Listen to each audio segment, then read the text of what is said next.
dengan kandungan korma, jinten hitam, habatus sauda, dan madu untuk membantu kesehatan keluarga yang sangat berharga. Kojima.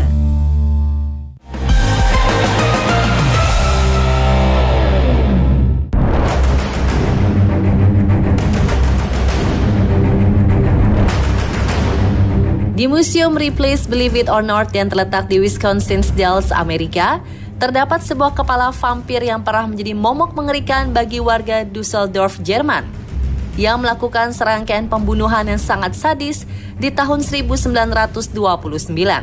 Tak hanya mengincar wanita muda, sang vampir yang memiliki nama Peter Kürten juga mengincar anak-anak dan wanita paruh baya. Tak sekedar membunuh korban-korbannya, Peter juga meminum darah mereka sebagai ritual sehingga dijuluki vampir. Inilah kisah Peter Kürten, sang vampir di dunia nyata, versi On The Spot.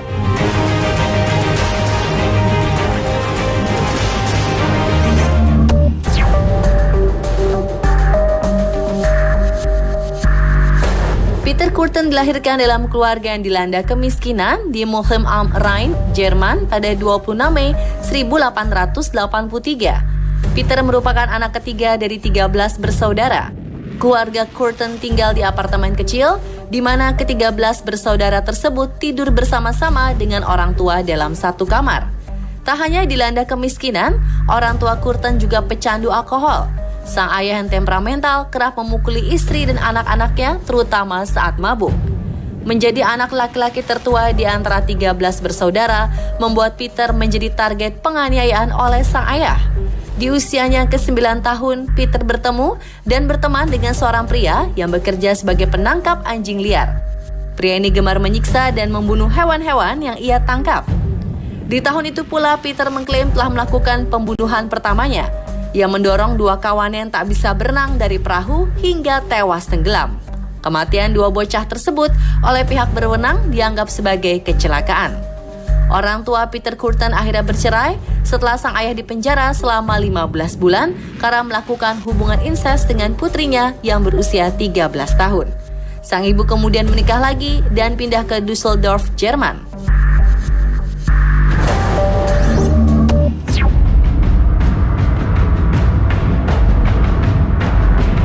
Pada masa akil baliknya di usia 13 tahun, Peter mulai mengidap kelainan, yaitu sadisme dan zoofilia.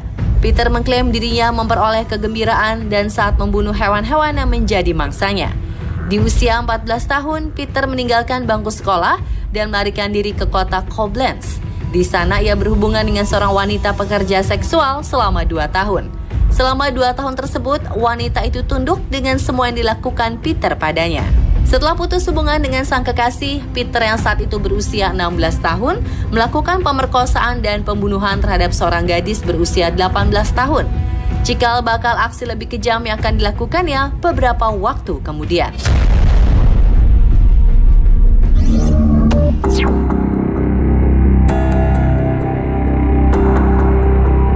Di masa remajanya ini, Peter kerap keluar masuk penjara akibat pencurian, penipuan, percobaan pembunuhan, hingga aksi pembakaran. Ia mengaku telah melakukan 24 aksi pembakaran dan diganjar dengan hukuman penjara selama 8 tahun. Selama menjalani hukumannya, Peter kerap menghabiskan waktunya di sel isolasi karena melakukan aksi pembangkangan.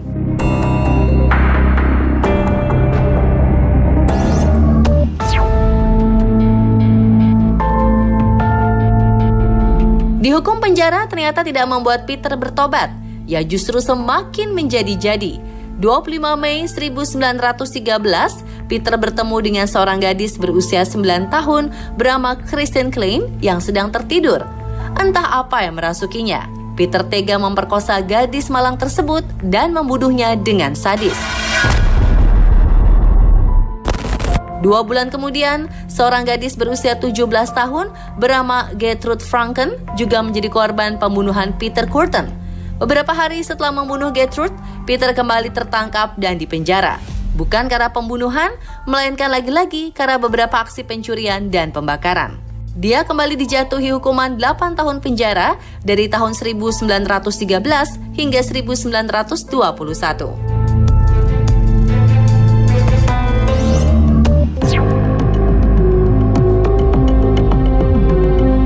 Keluar dari penjara, Peter berkenalan dengan seorang wanita bernama Auguste Scharf yang merupakan teman saudara perempuannya.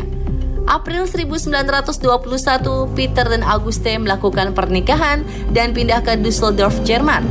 2 tahun pernikahan yang harmonis dan hidup dengan pekerjaan yang stabil ternyata tidak memuaskan Peter. Peter Kürten bahkan mengaku pada sang istri jika selama ini dia bisa mempertahankan pernikahan karena berfantasi melakukan kekerasan seksual terhadap orang lain.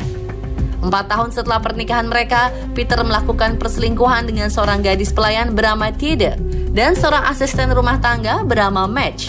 Ketika sang istri menangkap basah perselingkuhannya, Tiede melaporkan Peter ke polisi dan mengklaim pria 41 tahun tersebut telah merayunya. Tak hanya Tiede, Match pun menuduh Peter telah memperkosa dirinya. Peter pun dijatuhi hukuman 8 bulan penjara karena rayuan dan perilaku mengancam.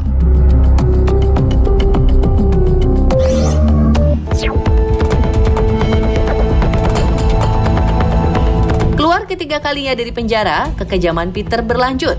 Tanpa sepengetahuan sang istri, Peter dengan sadis melakukan serangkaian pembunuhan menggunakan sebuah gunting. 3 Februari 1929, Peter membuntuti seorang wanita paruh baya bernama Apollonia Kuhn dan menusuknya dengan gunting sebanyak 24 kali. Selang beberapa hari, Kürten membunuh seorang gadis berusia 9 tahun bernama Rosa Ockliger dan menyembunyikan jasadnya di bawah pagar taman. Tak hanya wanita, Peter juga membunuh seorang mekanik bernama Rudolf Scher dengan gunting yang sama ketika ia melakukannya kepada Apollonia Kuhn. Lalu pada Agustus 1929, Peter membunuh seorang wanita bernama Maria Hahn setelah berkencan beberapa kali dengan Maria. Peter mengajaknya ke padang rumput di mana dia bisa membunuh wanita muda tersebut. Maria memohon untuk menyelamatkan dan tidak membunuh dirinya. Mendengar permohonan dengan penuh keputusasaan dari Maria, membuat Peter justru semakin menggila dan membunuhnya dengan brutal. 3 bulan setelah pembunuhan Maria Hahn, Peter menulis surat kaleng kepada pihak kepolisian yang isinya mengetahui keberadaan jasad Maria Hahn dikubur, lengkap dengan peta kasar yang dibuatnya sendiri.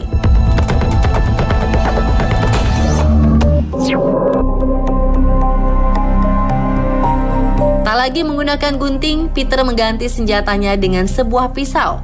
Hal ini dilakukannya untuk meyakinkan polisi bahwa sang pembunuh bukan satu orang yang sama. Peter pun melakukan serangkaian penikaman secara acak, melukai seorang gadis 18 tahun, pria 30 tahun, dan wanita 37 tahun di lokasi yang berbeda-beda. Mereka tidak meninggal, namun mengalami cedera serius. 3 hari kemudian, Peter mengulang aksinya di sebuah pasar malam. 2 orang anak perempuan berusia 5 dan 14 tahun menjadi korban pembunuhan Peter.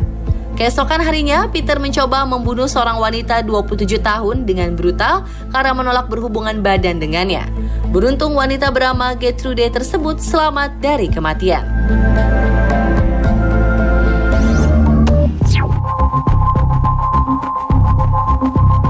Kembali ingin mengelabui polisi, Peter pun mengganti senjatanya menjadi palu.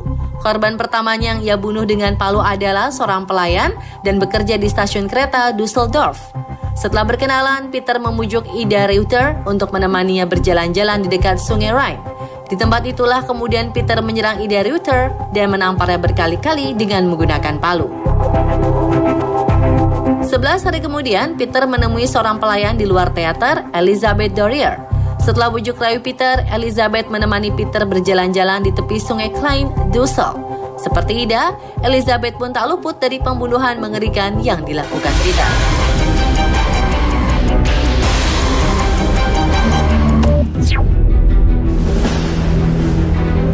Akhir musim panas 1929, pihak kepolisian menemukan banyak laporan dari pembunuhan oleh sosok yang disebut-sebut oleh media sebagai vampir dari Düsseldorf.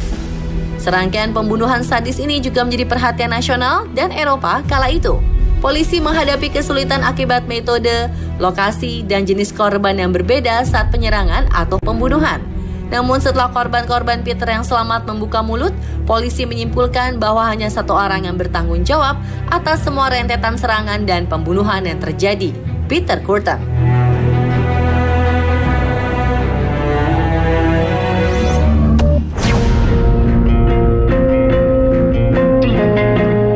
23 Mei 1930, Peter Kürten mengaku kepada istrinya bahwa dia adalah vampir dari Düsseldorf. Auguste kemudian menghubungi polisi dan sore itu juga Peter Kürten ditangkap di bawah todongan senjata.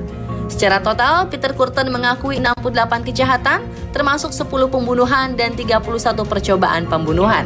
Ia juga menambahkan jika semua yang ia lakukan adalah tentang cinta. Peter bahkan mengaku telah meminum darah dari para korbannya.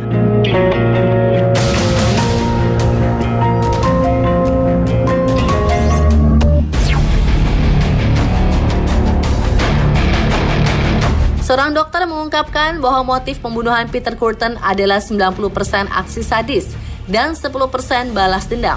Hal ini terkait dengan perasaan ketidakadilan yang ia alami di keluarga dan ketika di penjara. Pada 22 April, Kürten dinyatakan bersalah dan divonis hukuman mati.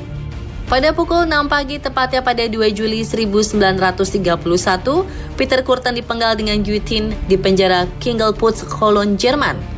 Setelah eksekusi, kepala Peter dibelah dan dimumifikasi. Sedangkan otak Peter dipelajari secara forensik dalam upaya menganalisa kepribadian dan perilakunya.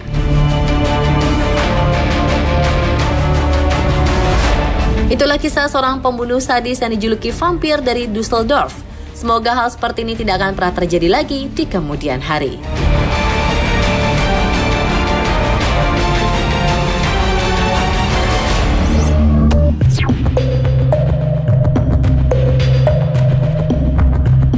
Pemirsa, sebagian dari kita percaya bahwa dunia masih menyimpan banyak rahasia. Salah satu buktinya adalah saat fenomena aneh muncul dan bertentangan dengan teori kehidupan, seperti pesawat berhenti di langit, pria yang tiba-tiba membeku, dan masih banyak lagi. Penasaran seperti apa? Saksikan sesaat lagi, tetap di On The Spot.